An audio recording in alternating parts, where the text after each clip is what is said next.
Alicent's silent betrayal explained in 60 seconds. Good day, lords and ladies of Westeros throne.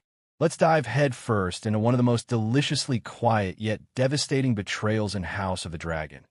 Alicent Hightower's silent stab to Rhaenyra's back. No sword, no screaming, no wildfire, just that perfectly calculated whisper of treachery wrapped in silk and prayer.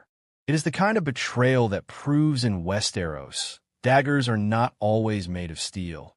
Sometimes they are made of silence. Before we unravel this twisted masterpiece of deceit, make sure to subscribe and ring that notification bell. Because here, we do not whisper about betrayal, we shout it louder than a dragon in heat. Now, let's cut straight into the political meat of it. Alicent's betrayal did not come with blood on her hands. It came with her hands folded, pretending to pray. That is what makes it lethal. Her silence was not weakness. It was strategy. When King Viserys died, she did not raise a sword. She raised an eyebrow, and that changed the course of history. One moment, she was the dutiful wife, holding on to her husband's dying breath. The next, she was crowning her son behind Rhaenyra's back. No dramatic dracaries, no open declaration of war. Just a quiet coronation that split the Targaryen family apart. The beauty, or horror, of it is how ordinary it looked. That's the genius of Alicent's betrayal. She wrapped treason in tradition. It felt almost polite. The council meeting after Viserys' death? It looked like business as usual, until Lord Beesbury realized he was sitting in a coup and paid for his honesty with his life. While everyone else plotted, Alicent just watched. She never said, "I command this." She said, "The king would have wanted this." And in Westeros, that one sentence is as deadly as Valyrian steel. Because this is where Alicent's betrayal gets even more fascinating. She did not just betray Rhaenyra, she betrayed herself. Deep down, Alicent believed she was acting out of righteousness, not ambition. She convinced herself she was protecting her children, that she was restoring order, that she was doing the right thing. That is what makes it tragic. Her silence was not empty. It was full of guilt, faith, and fear. She is not Cersei Lannister screaming, "I choose violence." She is the woman whispering, "I had no choice." But do not let her prayers fool you. Alicent's faith is her armor, and her silence is her sword. Every time she lowered her eyes, she was calculating. Every time she said nothing, she was buying time. She learned the art of quiet manipulation from the best. Her father, Otto Hightower. Otto is the kind of man who could turn a compliment into a conspiracy. And Alicent absorbed it like wildfire to dry grass. Her silence is not submission. It is inheritance. Think about it. Otto taught her that power in the Red Keep is not about who shouts the loudest. It is about who listens the longest. And Alicent listened. She listened to Viserys ramble about prophecy. She listened to court whispers about Rhaenyra's children. She listened until she knew exactly where to strike. And when the moment came, she did not scream. She simply moved. Like a queen on a chessboard, finally stepping into checkmate. Let's rewind for a second to that haunting final conversation between Alicent and Viserys. The one where he, half delirious, muttered about Aegon's prophecy.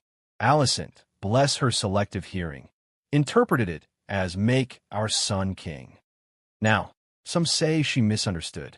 Others say she chose to misunderstand. But that is the essence of her silent betrayal. Plausible deniability is the ultimate Westerosi skill. She can claim she was simply following the king's dying wish, while secretly fulfilling her father's lifelong dream.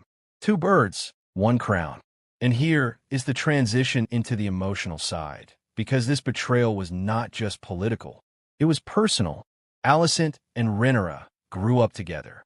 They were like sisters until duty, men, and the Iron Throne got between them. Their friendship was built on laughter and late-night talks about love and dragons.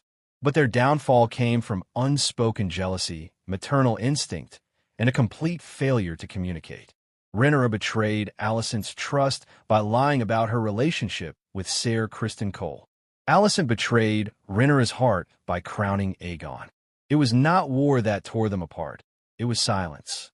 That moment at Viserys' deathbed sealed everything. Rhaenyra was not there. Alicent was. And in that room, with one whisper and one assumption, Alicent destroyed decades of loyalty. The irony? She genuinely believed she was saving the realm from chaos. The woman who wanted peace accidentally set fire to the entire kingdom. It is like trying to stop a fight by throwing gasoline on it and calling it holy water. Now, let's talk symbolism, because House of the Dragon loves hidden meaning like dragons love charred meat. Alicent's green gown at Rhaenyra's wedding was not just a fashion statement. It was a declaration of war. That was the moment her silence started speaking volumes. She did not need to shout, "I am your enemy." Her dress did the talking.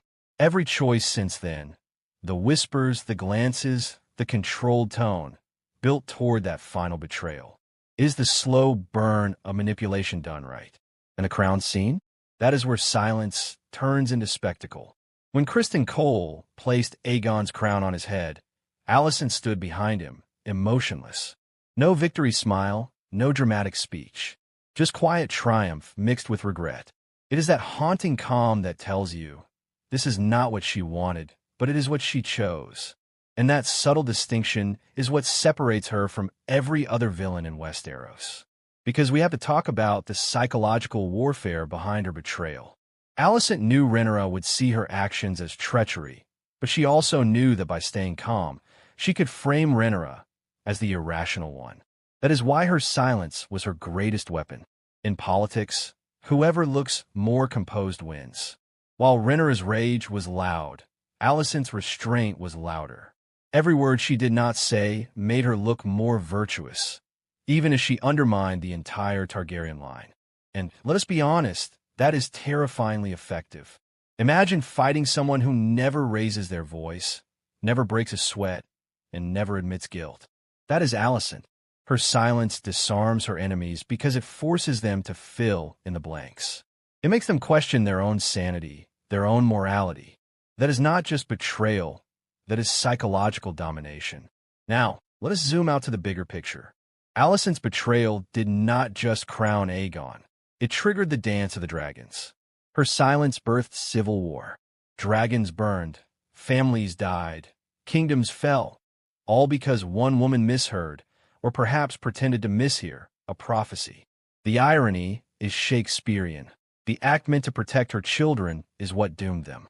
And yet, so next time you watch that episode and see Alicent bowing her head, remember, she is not praying. She is plotting. Her silence screams louder than war horns.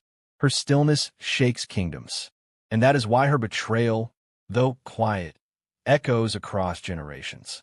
Because in a world of dragons and kings, the deadliest move is not made with fire. It is made with silence. Thank you for watching, everyone. This has been Westeros Throne, where we dig deep into the betrayals, politics, and power plays of the Seven Kingdoms. Stay tuned for more. And remember, in Westeros, the quiet ones are often the most dangerous.